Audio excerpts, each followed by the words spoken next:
Welcome, welcome. I was lost, but now I found. Welcome to Faithful Odds of Confusion. I'm your host, Godless Richie. It's been a while. It's been a few weeks. I've been trying to actually come on here and stream a couple of technical difficulties with my sound. That's why you see me with my headphone. So right now, normally I don't wear them. I actually forgot I even own them, truthfully. I'm having a couple sound issues with my lap. It might be time for me to get a new one. I've had it maybe 2 years. That's typically a good lifespan for a laptop, but we're here now. What's up, everybody? Today's episode is titled Cherokee Spirituality. Normally, whenever I speak about native tribes and religions, their guys, I usually mention the name. This particular one, I'm only coughing from smoking. This particular form of spirituality is pronounced unetlanvhi. Unetlanvhi. I'm probably stumbling through that, but we're gonna go ahead and do some research on it. I actually don't know too much about it.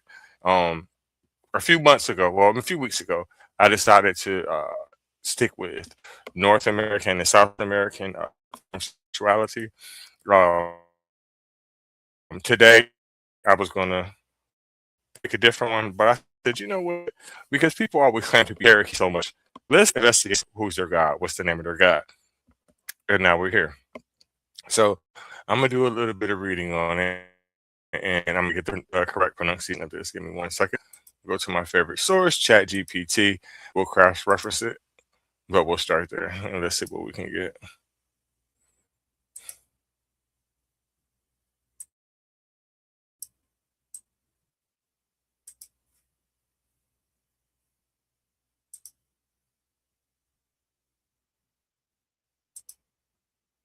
Give me one moment, folks.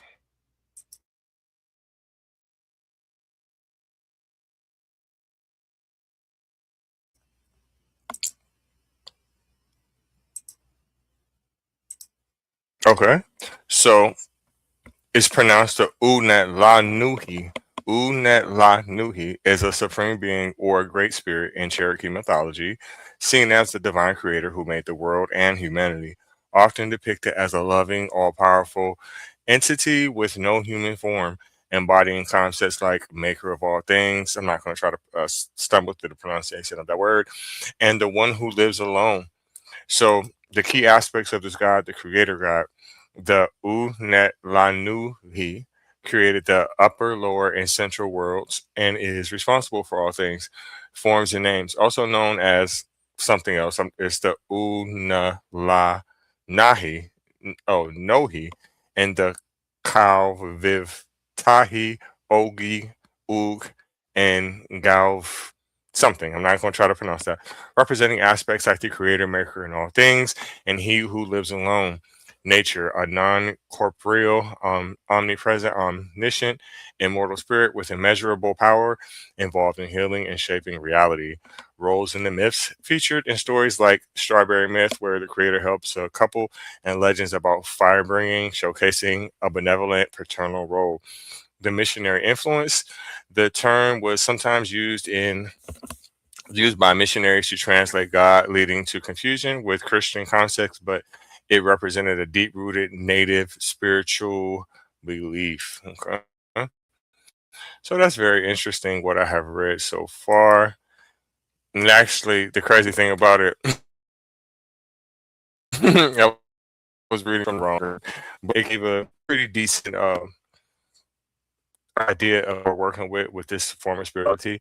What I also like to do is play videos and let native people who um, have firsthand experience who this their religion, this is their call, what they have on file. But first person is all better. So give me one moment and I'm gonna pull that up and we're gonna play a little here.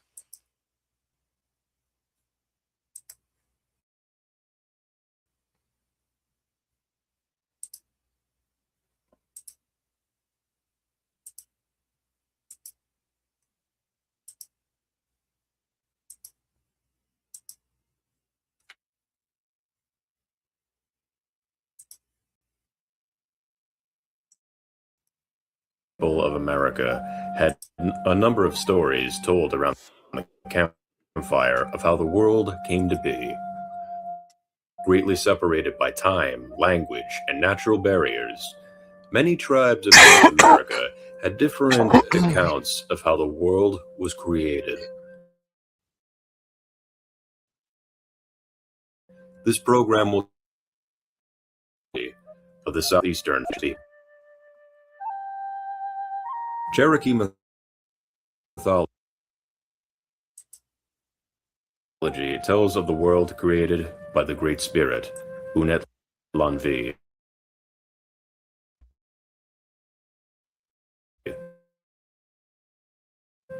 A place of nothing but sky and ocean.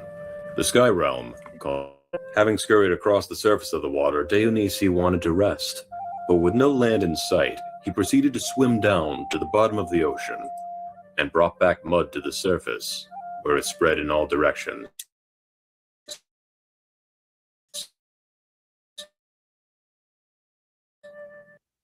and became the earth.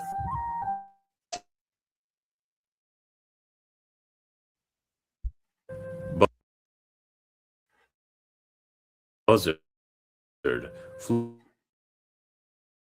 down to inspect the mud to see if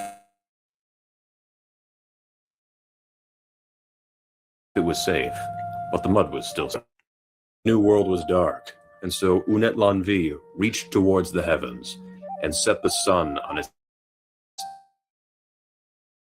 east to west track. But the sun was hung too low, scorching times to unetlanvhi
Okay. All right, I like that. I wasn't expecting him to break it down like that, and I wasn't expecting him to speak on the Seminole situation. Um, that's a little tricky because I know that Seminole translates, that's a Spanish or Latin word, so it's hard to take that literally because that means somebody else named them that. You know what I mean? Well, I guess that could be said for all of the tribes. Somebody else, a lot of them, other people named them or named them something similar to what their actual name would probably be in their native language. English tends to do that to call things whatever the fuck they want to call them. But truthfully, listening to that mythology, mm, it's very close to the truth. And I'll point out where. So when they were saying that at first the lands were just inhabited by animals. Now, if you're talking about the Americas, uh, that area, southeastern United States, that's true. At one point, there was no humans there. Human beings are not native to North America or South America, and that is amazing that they knew that. They knew that, and then they were talking about how they migrated and things like that. So I think just this is just my perspective, me from the outside looking in. I think they kind of remembered from thousands of years ago somehow that they came from out west and from the northwest. They kind of knew that, and that's dope. That's dope. I like that. I like that. They knew that they were not native to that land, and science proves that. Right? I see a lot of times when people try to correlate things with religion, right? Like, oh, see, especially, I'm just going to point this out because I think all religions do it, not just Abrahamic. But I think a lot of times when I speak with people that are Muslims, a lot of times they correlate things and they try to say, oh, well, how would they have known that? Now, I'm not saying that this particular spirituality is true God or anything like that. I'm not saying anything like that. It's just nice that they kind of still remember after all that time because I mean, whew, they probably could have been there. I mean, they said they came there in the ice ages, right? But for them to cross in the ice ages and to make it to southeastern United States, that would probably take an additional couple of thousand years. I don't know. I'm just guessing, but that's still. Um, I'm actually going to read a little bit from Chat GPT this time. I said I was reading from it before, but I actually wasn't. I was on the wrong screen. I didn't realize until I was halfway reading through it. I'm just laughing to myself. I just didn't want to point it out until after I was done. And we'll see what they're talking about. Then I'll play another video. We're not going to be here too long tonight.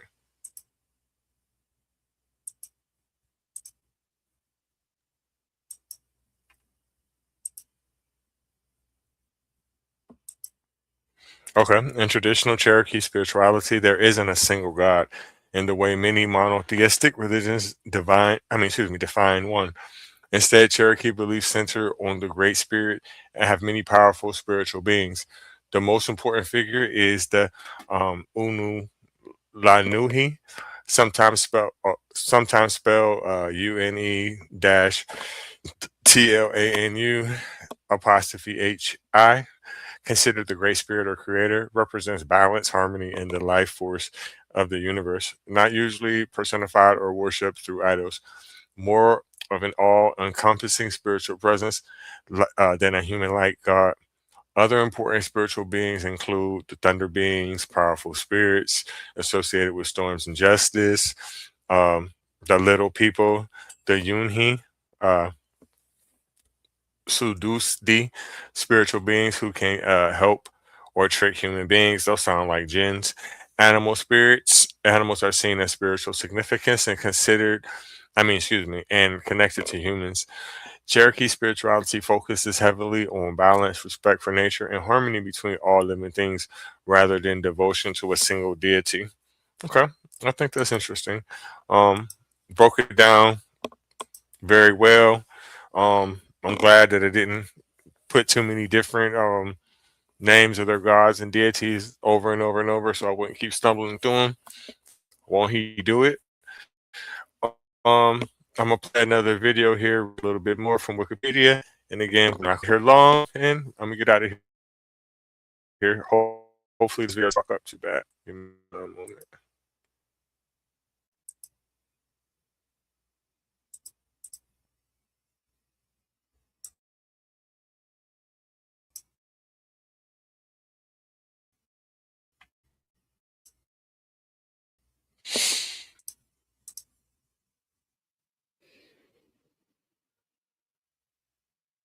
Practice that has been central to Cherokee culture for generations, honoring the seven directions. This ancient troll world, the spirit realm, and their inner selves. The Cherokee, like many Native tribes, recognize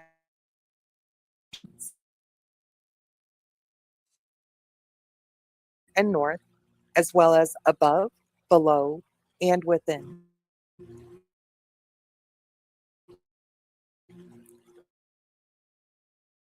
Each direction holds different light. Cherokee to holistic represents new beginnings, wisdom, and the rising sun. It's associated with spring and the color red.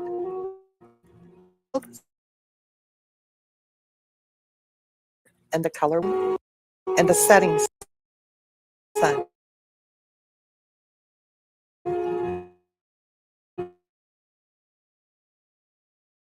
It's connected to autumn and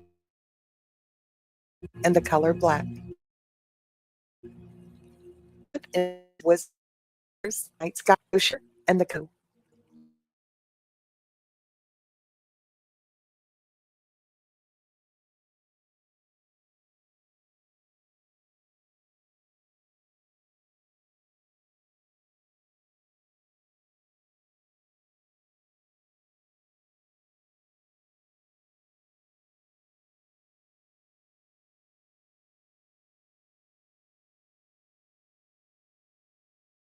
By honoring these directions, the Cherokee acknowledged the balance between the spiritual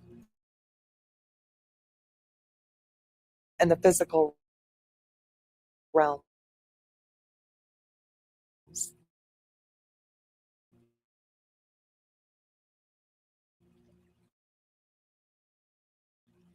Inner world, our spirit, and our connections of self-reflection, personal growth, and the divine spark within each of us. Each direction is acknowledged. We gain insight into a profound way of viewing and interacting with the world around us.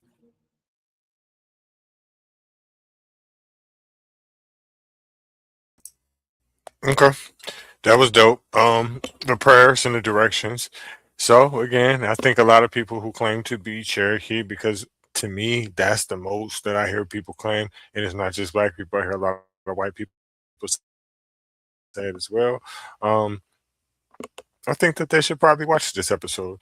If not mine personally, because there is a little bit of skipping, I can see that, but they should really definitely invest into this. at least know what they're claiming to be. I think it's just a clear indication that the first places that the slaves came to, and a lot of people that came to the United States inland was in the South. I'm not saying that the first places they England and all that shit first, but you could see the big influences. If you are a person that is from like state, you'll still see a lot of the tribes up there as well. From my understanding, Connecticut area, places like that too. But the places that I'm actually mentioning right now, they've been so much urbanized for hundreds of years, hundreds and hundreds of years. Especially if you're talking about Boston, New York again, New Jersey, places like that. They've, the colonizers been there a long time.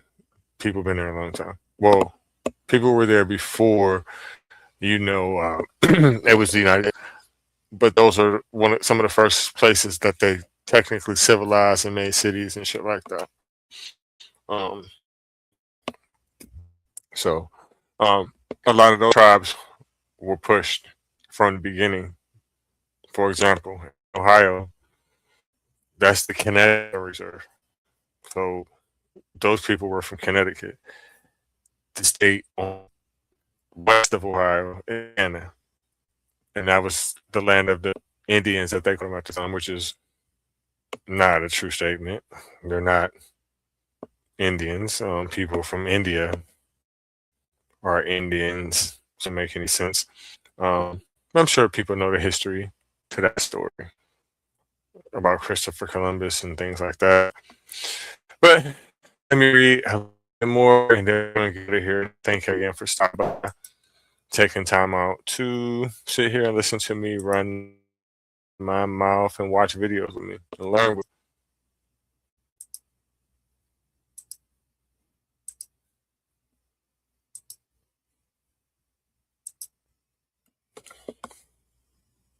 Okay. Cherokee spiritual beliefs. Cherokee spiritual beliefs are held in common among the Cherokee people, Native Americans, people who are indigenous to southeastern woodlands, and today live primarily in communities in North Carolina, the Eastern Band of Cherokee Indians, and Oklahoma, the Cherokee Nation, and the United Kituwa Band of Cherokee Indians. Some of the beliefs and the stories and songs in which they have been preserved exist in slightly different forms in different communities in which they have been preserved. For but for the most part, they still form a unified system of theology. The principal beliefs, the traditional Cherokee spirituality is woven into the fabric of everyday life. The physical world is not separated into from the spiritual world. They are not excuse me, they are one and the same. In her book, Cherokee Woman, Gender and Culture Change, 1700 to 1835, historian Theda Purdue wrote of the Cherokee historical beliefs. The Cherokee did not separate spiritual and physical realms, but regarded them as one, and they practiced a religion and a host of private daily observances as well as in public ceremonies. Cherokee cosmology traditionally includes a concept of the universe being composed of three distinct but connected worlds: the upper world and the underworld, which are the domains of the spirits in this world where humans live. Unlike some other religions in the Cherokee system beliefs, humans do not rule or have dominion over the earth, plants, or animals. Instead, humans live in a coexistence with all creation. Humans mediate all worlds in an attempt to maintain balance between them. Plants, animals, and other features of the natural world, such as rivers, mountains, caves, and other forms on the earth, all have spiritual powers, and attributes. Theda Purdue and Michael Green write in their book, The Columbia Guide to American Indians in the Southeast. These features observe a mnemonic device to remind them of the beginning of the world, the spiritual forces that inhabit it, and their responsibility to it. Purdue also outlines the ways that Cherokee culture persisted through multiple attempts by Christian missionaries to convert them. Their songs ties to Salu, the Corn Mother, and their creation story put women in a position of power in their communities as harvesters of corn, a role they did not easily give up. A role they did not give up easily. Excuse me. I think that is dope. That is definitely dope and interesting to know, because corn is native to North America. So I can see that makes um sense, a whole lot of sense.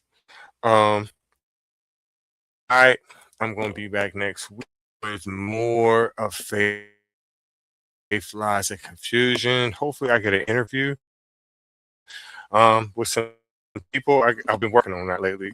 Working on getting a few interviews with people who have different spiritual beliefs and who may or may not be Christians, and their stories about life. So stay tuned for that, and we'll definitely be back. Stay tuned for me being on my shows too. Product of these podcasts and Triple A Podcast Sport.